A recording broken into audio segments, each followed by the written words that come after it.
ప్రజల మీద లేదు, 6 గ్యారంటీల మీద లేదు. తెలంగాణ 3 ముక్కలు చేసిండ్రు, హైదరాబాద్ ను 3 ముక్కలు చేసిండ్రు.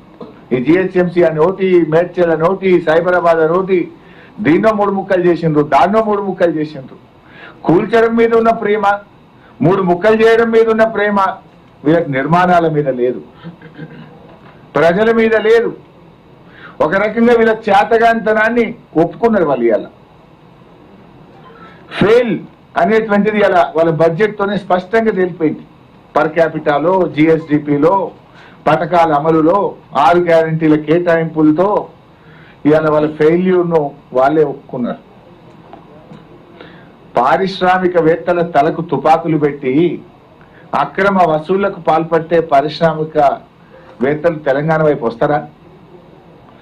మీ పారిశ్రామిక policy is a failure model. మీ వసూళ్లను చూసి ఇక టీజీఐసి భూముల కేటాయింపుల్లో అక్రమాలు జరుగుతున్నాయి. పారిశ్రామికవేత్తలకు తుపాకులు పెట్టి చందాలు వసూలు చేస్తున్నారు. ఇవాళ కాంగ్రెస్ ను నమ్మిన పాపానికి ఇది ఇండస్ట్రియల్ హబ్ కాదు, కరప్షన్ హబ్ గా మారిపోయింది. ఇది పారిశ్రామిక హబ్ కాదు, కరప్షన్ హబ్ గా మారిపోయినటువంటి పరిస్థితి.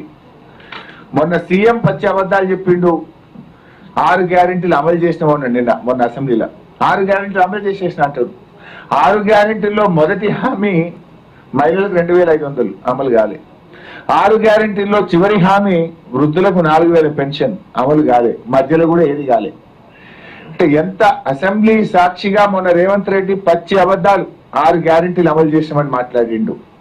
ఇవాళ డిప్యూటీ సీఎం, ఫైనాన్స్ మినిస్టర్ నోటి మాట కూడా అన్ని అసత్యాలు, అబద్ధాలు. 30,000 ఎకరాల్లో ఫ్యూచర్ సిటీ ఏర్పాటు చేసినామంటాడు. ఉన్నదా 30,000? బీఆర్ఎస్ సేకరించిన ఫార్మా సిటీ 13,000 ఎకరాలే తప్ప 30,000 ఎకరాలు ఉన్నదాగా ఏర్పాటు చేసినాం. ఇంకా అది ఎప్పుడు? అంటే అసెంబ్లీ వేదికగా ఇంత పచ్చి అబద్ధాలు మాట్లాడేటువంటి ప్రభుత్వం బహుశా భారతదేశంలో ఎక్కడ లేదు. ఉమ్మడి రాష్ట్రంలో కూడా ఇంత పచ్చి అబద్ధాలు ఎవరు చెప్పలే. 2 లక్షల ఉద్యోగాలకు పాత రేసిండ్రు. జాబ్ క్యాలెండర్ గురించి ఏమైనా చెప్తారేమో అంటే సప్పులు లేదు. బీఆర్ఎస్ హయాంలో నింపిన 67,000 ఉద్యోగాల గురించి మళ్ళీ వాళ్ళే వేసుకున్నారు. మేము ఆ రోజు 1,67,000 ఉద్యోగాలు మేము ఇచ్చాం.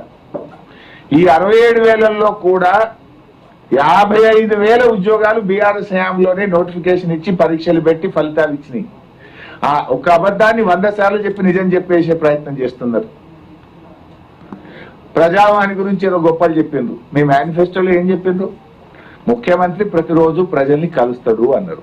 ఒక్కనాడన్నా కలిసిండు రేవంత్ రెడ్డి?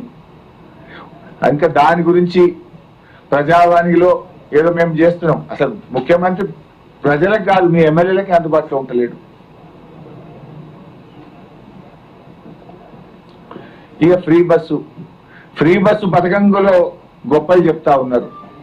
మరి నేను అంటున్నా, ఆర్టీసీలో మీరు ఏం చెప్పారు?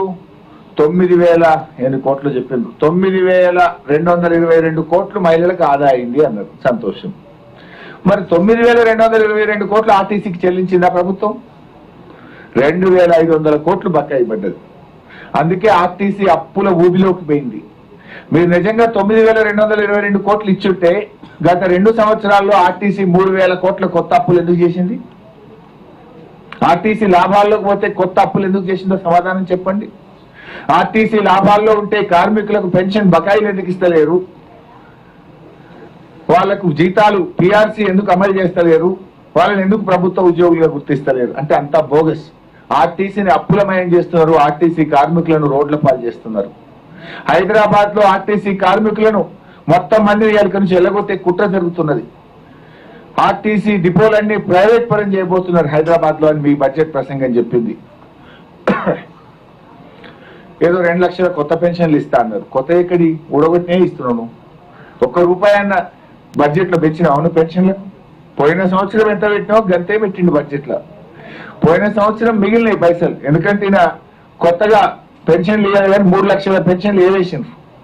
3 లక్షలు ఏవేసిండ్రు, 2 లక్షలు ఇస్తామన్నారు. ఇది కొత్త పెన్షన్లు ఇచ్చేది కాదు. 3 లక్షల పెన్షన్లు ఏవేసిండ్రు, 2 లక్షలు ఇస్తామన్నారు. కానీ పెన్షనర్లు ఎదురు చూస్తున్నది 4,000 పెన్షన్ కోసం. నాడు కేసీఆర్ గారు 200 పెన్షన్ 2000 పెన్షన్ ఇస్తా అంటే మాట మీద నిలబడ్డది బీఆర్ఎస్ ప్రభుత్వం. 10 అంతలు పెంచాం, మీరు 2 అంతలే 2000 4000 చేస్తామన్నారు. 3వ బడ్జెట్ లో కూడా పెట్టలేదే, ఇంకెప్పుడు పెడతారు? మీకు ఉండేదే